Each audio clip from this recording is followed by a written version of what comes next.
অ মোৰ বুকুৰে চাংঘৰতে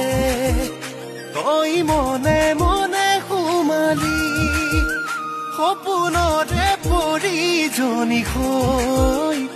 উৰিকিয়াত আহিব